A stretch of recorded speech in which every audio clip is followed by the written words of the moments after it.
இன்னைக்கு சபரியோட ஸ்கூலுக்கு ரிப்போர்ட் கார்டுல சைன் பண்ண போயிருந்தேன். படிக்கிறதெல்லாம் நல்லா தான் படிக்கிறாரு. ஆனா கொஞ்சம் சேட்டை தான் அதிகமாயிருச்சு அப்படின்னு சொல்லிட்டு சொல்லியிருந்தாங்க. சரி அவர் வீட்ல போய் கவனிச்சுக்கலாம் அப்படின்னு சொல்லிட்டு திரும்பினா பிரேயர் நடந்துட்டு இருந்துச்சு. சரி நம்மளும் பாப்போமே அப்படின்னு சொல்லிட்டு நின்று பார்த்துட்டு இருந்தேன்.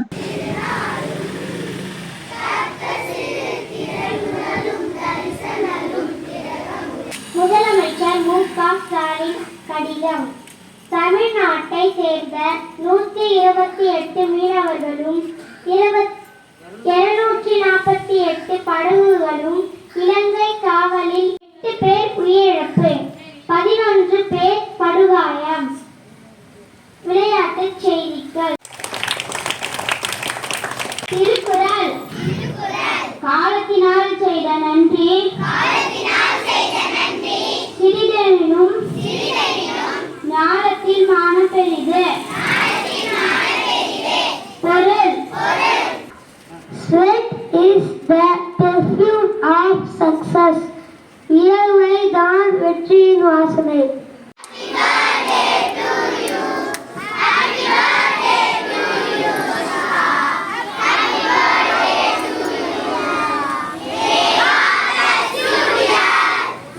யாருக்கெல்லாம் அவங்களோட சின்ன வயசு ஸ்கூல் ஞாபகம் வந்துச்சு அப்படின்னு சொல்லிட்டு மறக்காம கமெண்ட் பண்ணுங்க. தேங்க்ஸ் ஃபார் வாட்சிங்.